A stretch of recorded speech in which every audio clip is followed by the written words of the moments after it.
everyone. I'm here with my 2016 Outlander XMR 850.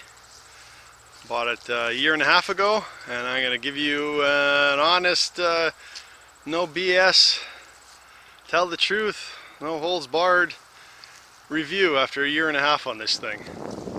Beautiful day in October. We're just in the second week of October. And I'll start by giving you the rundown here. I just did a 135 kilometer trip there. Let's cancel that out. I got almost 140 hours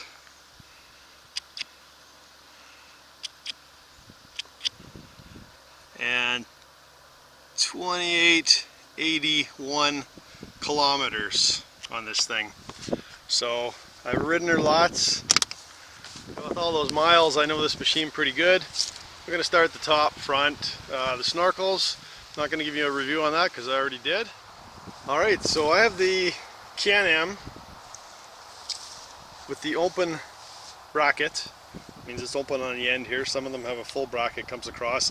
I don't like those because your hands can get caught in there, and if you go off you can snap your wrist pretty easily. I've almost done that on my bike before.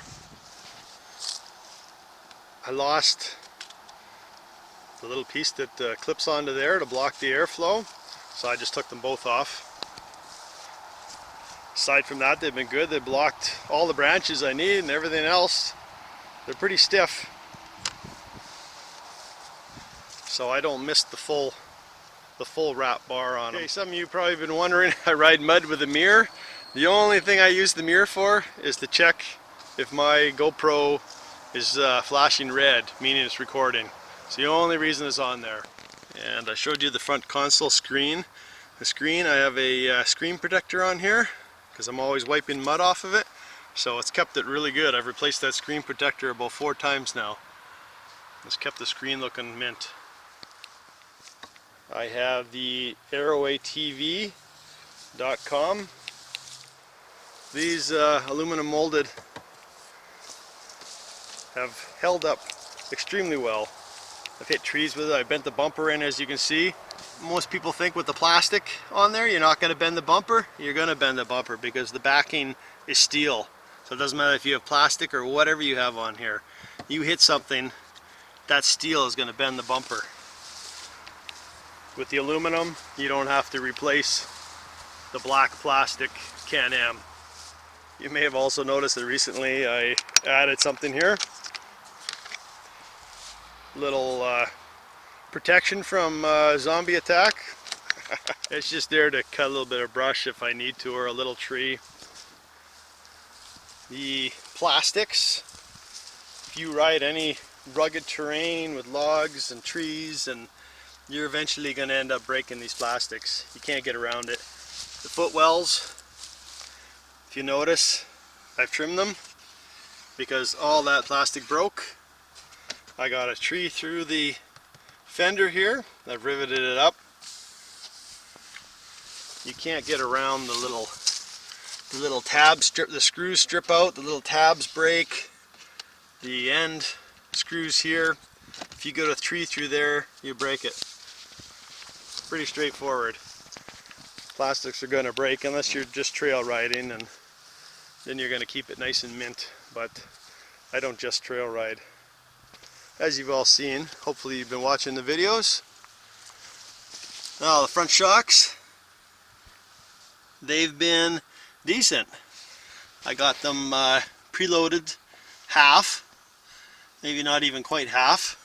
They've been alright. I bottomed them out a couple of times, dropping the front end off a wheelie, but they've worked good enough. I've had no problem whatsoever with the Gorilla axles. They're thick, they're heavy duty. When you get stuck though, if you're really stuck and those wheels aren't going to turn, you don't try and give her. You get off the machine and you slowly throttle it up and out. Too many people just crank them and break their axles. But the 16, they seem to be pretty good on axles, unless you put a lift kit in.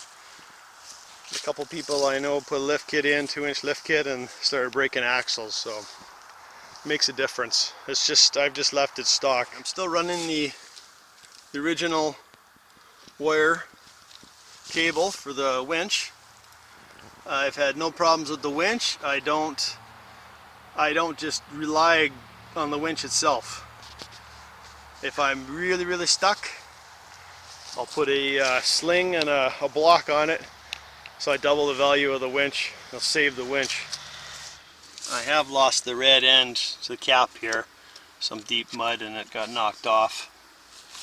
I put Ricochet aluminum undercarriage on this skid plate. It's held up well. It's taken a lot of abuse already. You can see this front one is bent over. If that wasn't there, that lower arm probably would have been bent. Silverback Gorilla tires, 14-inch rims, 30-inch by 9-inch tires all around. They've held up extremely well. Given all the sharp rocks and stuff that I spin them over, they've worn a fair bit on the tread. The treads have not ripped down at the base. Up top they've got a couple little slits in them here and there. And actually I got one little tiny slit on the tire. I think it's on the rear tire, but it's not in very far. So a year and a half of wear on those things, and they've held up quite well. And as I said on my original review, these things dig down. They don't really dig forward, but they will, if you get off the machine and go nice and slow, they will climb out. So maintenance is the key to keeping these things running well. Changing oils regularly. Snorkels keep a lot of the debris out of the air filter, the pre-filter. About every second ride I clean it, just to make sure. And then I re-oil it, lightly oil it. Keep the dust out of the air filter. I run a Dalton Clutch kit in there. It's been good. It's held up a lot better than what I've been told. They say don't waste your money, get full clutches right off the bat. Well, if you can afford $2,000, that's fine. But at the time I couldn't afford $2,000. I bought a bunch of other upgrades. So I went with the Dalton kit, which was I think just over 300 bucks. And it's I've run this thing with the XMR crew up in the Skeg and Cochrane and had no problem with it. You will smoke belts though, because it still doesn't solve the one sleeve only gripping against the other one problem that Can-Am has with the clutches. Can-Am stock clutches are no good if you're running mud. You smoke the belt real quick. I will be upgrading to a CV Tech primary and a different spring for the secondary. I'm keeping the stock secondary, but I'll run the CVT primary this winter, get her upgraded. I've been running the straight line performance pipe for all this year, and it's a little louder than I like, but I'm old and you know so, but it's a great pipe. It hasn't fallen apart. It's been good to me. Just try and keep her clean a bit. The rims have held up really well. They've taken quite a few bashes. I know that one guy who had ITP rims, he had a chip out of it. The factory told him to send it back and they replaced it. So that's pretty awesome. Now the brakes on this thing, Can-Am brake pads suck. And that's the truth, man. I've gone through 2 full pairs right down to the steel. So this time I'm running the race-driven brakes. So far they seem to grab better. I put about 200 and a little over 200 kilometers on them, and they've been great so far. So we'll see how the wear factor comes in. I got rid of the big box on the back. Got tired of it whacking me in the back when you're running through rough stuff. So I put a 1500. It's almost like a Pelican box. It's waterproof, watertight. Hasn't let anything in, and it's been totally submerged. Right now I'm just, I have gas cans strapped on because I did a really long ride. I just strapped them over and under. On the Can-Am, they had a really good idea with this back thing, storage, but in no way, shape, or form is that thing even close to being watertight. It just lets the water in. If it sits in the puddle, it'll just seep right in and fill up. So it was a good idea, but it doesn't quite work. I've trimmed the plastic around the brake pedal. On the clutch side here, trim the plastic back under here so you can pull the clutch cover off without having to take the footwell off. Footwells come off much easier. I trim them out here too. That way it come out easier when you do have to take them apart. Now the rear springs, if you see my video, I upgraded those because they were just way too soft.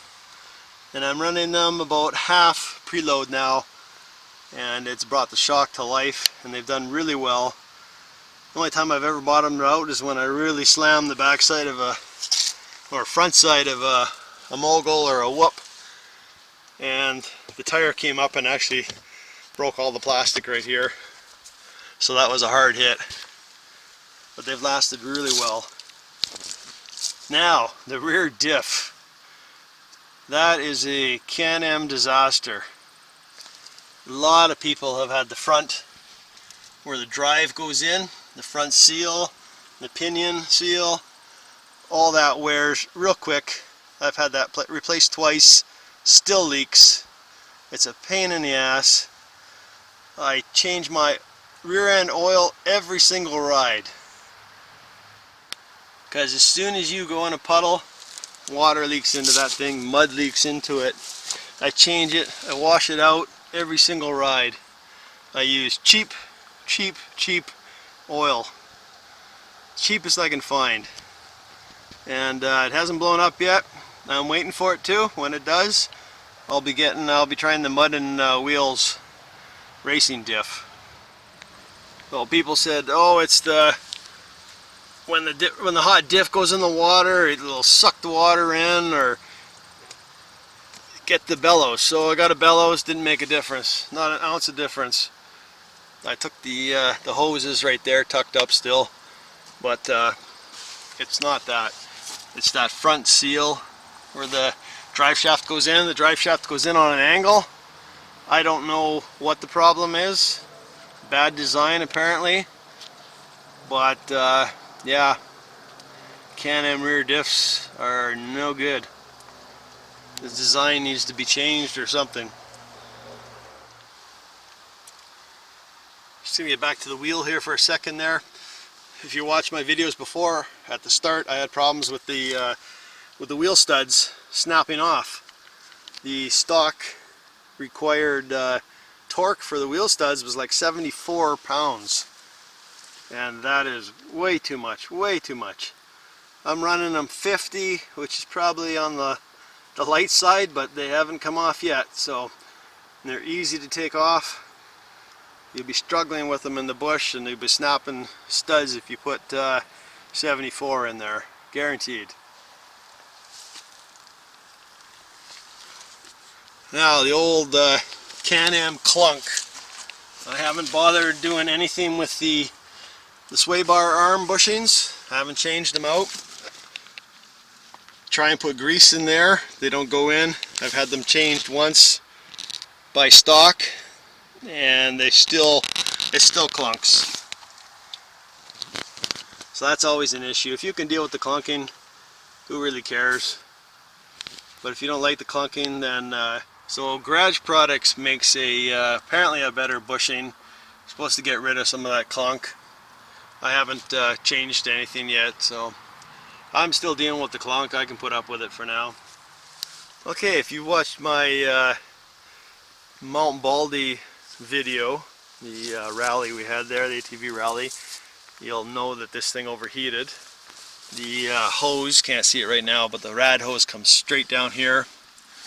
got knocked off.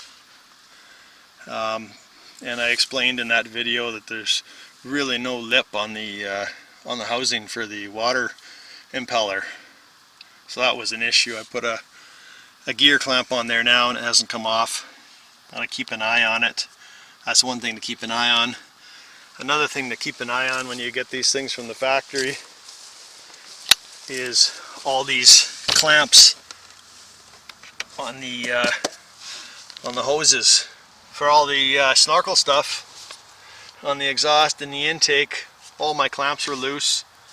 I know one guy, brand new, put it in the water and flooded the clutch case right off the bat, brand new. None of the gear clamps were tightened. So that's one thing I had to do. Another thing that I had a problem with right off the bat was the steering rods here. The nut backed off, the rod came loose and the wheel started wobbling. It never did apparently do anything to the bearings. I'm going to have to repack the bearings soon, just maintenance wise. Haven't had a problem with them. Front diff, never had a problem with it. Oil's perfect every time. Check it all the time. So I can't tell if the front clunks at all. I think most of the clunking's from the back. There's 4 grease nipples up front here on the A-arm bars. One there, there's one just back in here, and the 2 back here, one there and one up here. Each of them have to be gotten from the other side because they have the grease nipples facing the opposite way. So as long as you grease those up, and then the rear ones, you got one right in, I can see what I'm looking at right there, and then you got one there and one in here below it, and then you have 2 grease nipples on the rear drive shaft. So the billet shifter lever and the gas cap have worked well, no problems, no leakage. It stays on really tight. They're tough, they're strong.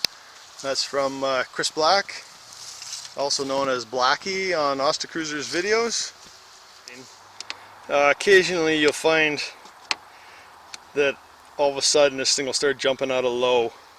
If that happens, you have to put this thing into neutral and you have to adjust the linkage down here. It doesn't take much to adjust it, but just adjust it so you're pretty much in the center in neutral, and then when it's in low it won't be touching that and it won't be touching the front, and same thing with the back, which is park.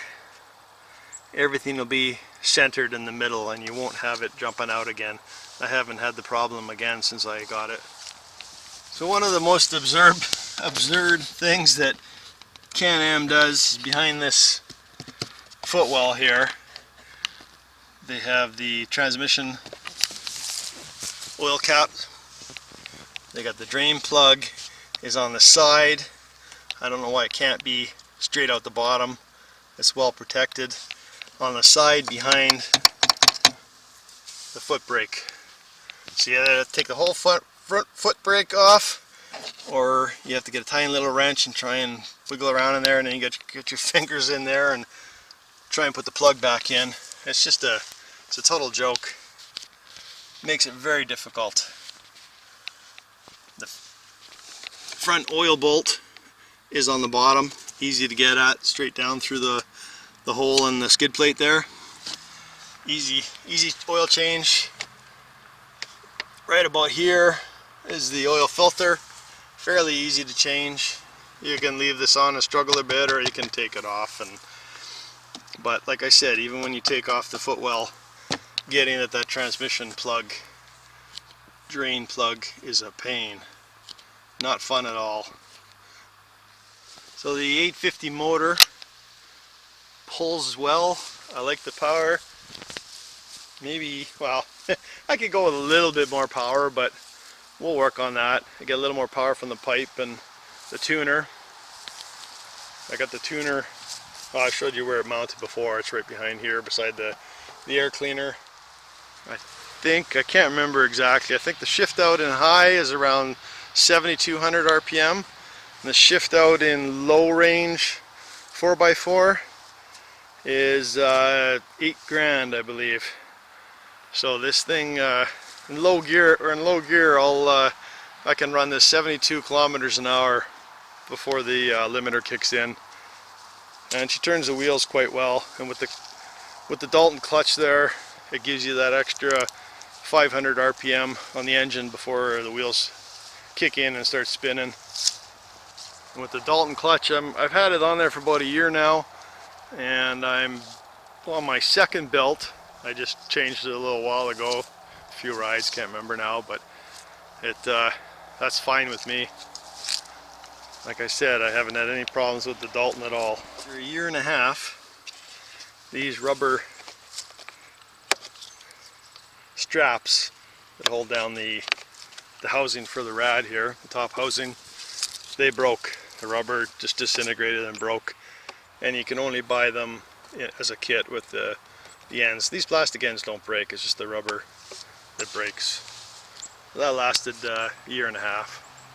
I also put dielectric grease in all my connectors. Every time I take something apart and I see a connector, I'll pull the connector apart and I'll put dielectric grease in there. Helps keep the water corrosion out of there. Okay, so I do run the Can-Am synthetic oil in the motor. You can run any good synthetic oil in the motor. That's just my preference at this time. And I run the Royal Purple oil in the front diff, and like I said, in the rear diff I just run the cheap, actually it's Canadian Tire, like $7 a bottle oil, because I change it every single time. The transmission, I run the Can-Am brand. When I wash this thing, I spray all the mud off and whatnot. I have you can either use a sponge or I have a hand glove, fuzzy hand glove, wipe her all down, wipe her down real good. You can use soap if you want, I just use water. And then I finish the whole thing off with a tire shine. I just spray everything with the tire shine and give it a little wipe down. It comes out looking pretty good. It's been an awesome machine. I highly recommend it if you're in it for the mud. I don't recommend this as a trail machine. The tires really aren't that bumpy unless you're going really slow, and then you get a good vibration, but I don't have a problem with it. I'm not putting trail tires on this thing. I do a lot of mud, as you've seen. I do trails too. I do rough stuff. I do pretty much everything. And I'm having a blast with this thing. Aside from a few minor problems which you can upgrade stuff on and change stuff, it's been an awesome machine. So like I said, I highly recommend the Can-Am Outlander. I don't know much about the Renegade. I don't like the front on the Renegade, but it looks like a pretty awesome machine too. And you can get the short wheelbase with the Renegade for the 1000 too. Whereas in the Outlander you get the longer wheelbase with the 1000, and I didn't want it because you can't wheelie it very good, and it's not very good in tight quarters. It does have more power, but this thing's close enough. If you guys have any other questions about the machine, feel free to comment and ask me about it. Try and do my best to answer the questions. And if you want to see this thing in action, check out my YouTube site, Rob Farrow on YouTube, or you can go to my Facebook, Rob Farrow site. Don't forget to click like and subscribe and everything. I appreciate all the support from you guys. It's been a blast. I'm still having a blast. I keep doing it as long as I can.